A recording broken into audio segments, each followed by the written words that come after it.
बाढ़ और बारिश के चलते हर साल ही मार्गों पर गड्ढे हो जाते हैं और वे टूट फूट जाती हैं। इसलिए सड़कों को गड्ढा मुक्त करने के लिए अभियान शुरू करने का यही सही वक्त है। लेकिन इस बात पर भी विचार किया जाना चाहिए कि आखिर बनने के महज कुछ महीनों के भीतर ही उन पर फिर गड्ढे क्यों हो जाते हैं।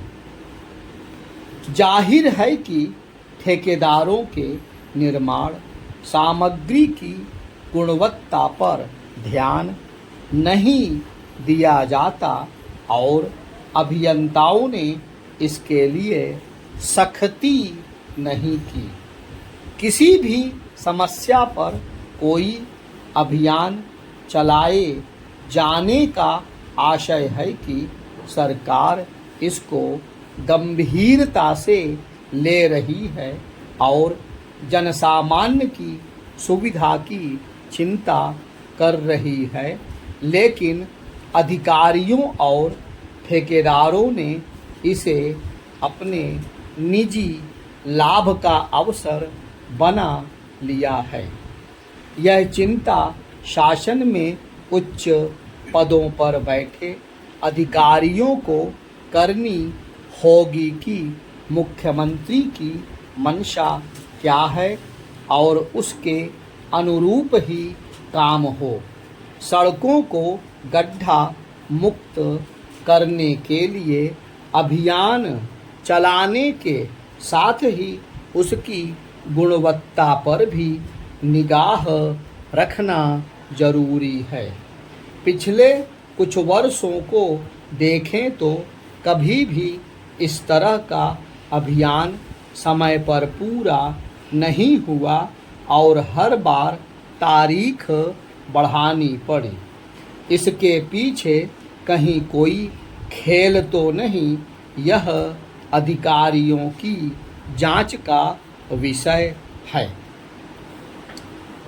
प्रदेश में लोक निर्माण विभाग, NHAI, मंडी परिषद, सिंचाई, ग्राम विकास, पंचायती राज, चीनी उद्योग एवं गन्ना विकास, आवास अवस्थापना एवं औद्योगिक विकास विभाग की ओर से 4 लाख किलोमीटर सड़कें बनाई गई हैं। इनमें सर्वाधिक सड़कें लोक निर्माण विभाग की हैं। अभियान शुरू करने के साथ ही इन विभागों में परस्पर समन्वय भी होना चाहिए। सड़कें साफ सुथरी होंगी तो दुर्घटनाएं भी कम होंगी। इसलिए मरम्मत के काम में गंभीरता जरूरी है। नगर निगमों को इसमें पक्षपात से बचना होगा और मुख्य सड़कों के साथ ही उससे जुड़े संपर्क मार्गों के गड्ढे भी ठीक किए जाने चाहिए।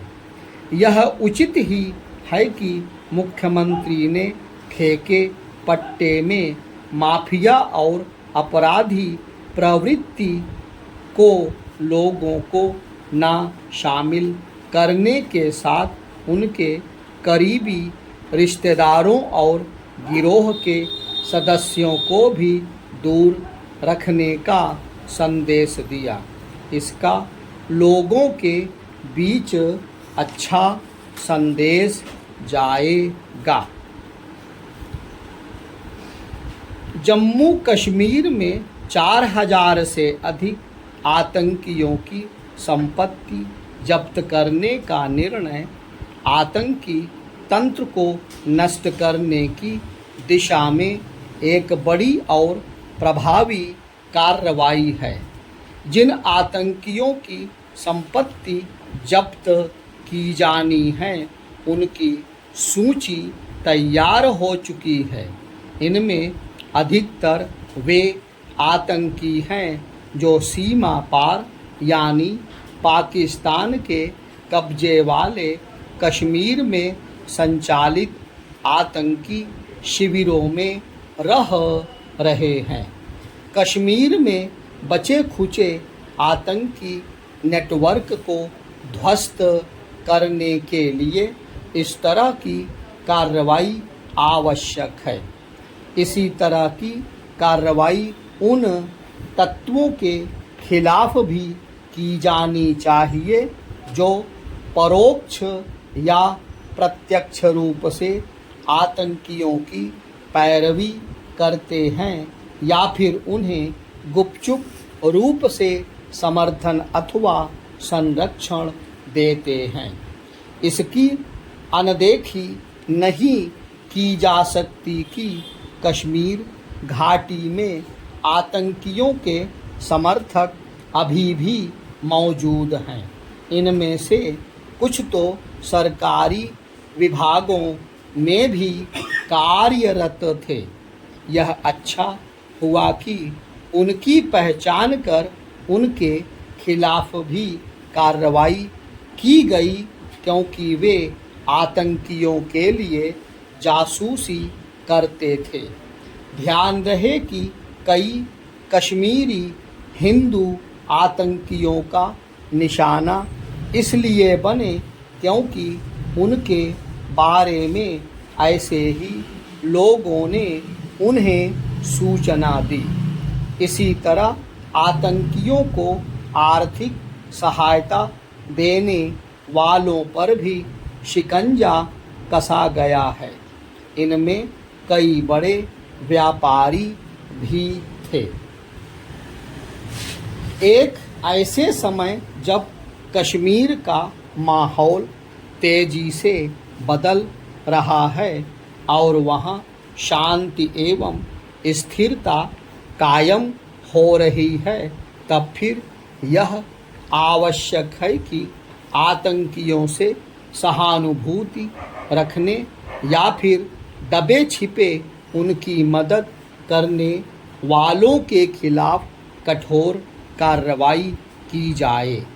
यह इसलिए आवश्यक है क्योंकि कश्मीर में आतंकियों की सक्रियता के पीछे ऐसे ही तत्व हैं।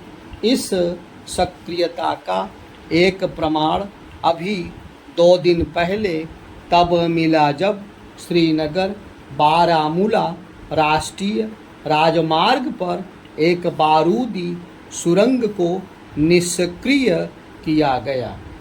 कश्मीर में कुछ ऐसे भी तत्व हैं जो युवाओं को आतंक की राह पर जाने के लिए उकसाते हैं अथवा अलगाववाद को हवा देते हैं।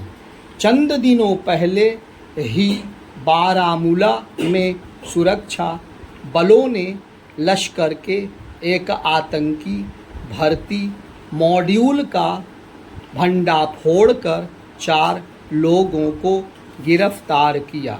इसमें एक महिला भी थी। ये पाकिस्तान आधारित आतंकी संगठन लश्कर के लिए काम कर रहे थे।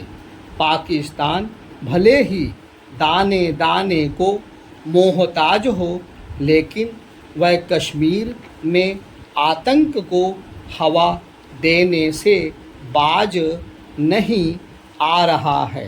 वह न केवल आतंकियों की घुसपैठ कराने की कोशिश करता रहता है, बल्कि कश्मीर में सक्रिय आतंकियों के लिए ड्रोन के जरिए हथियार भी भेजता है।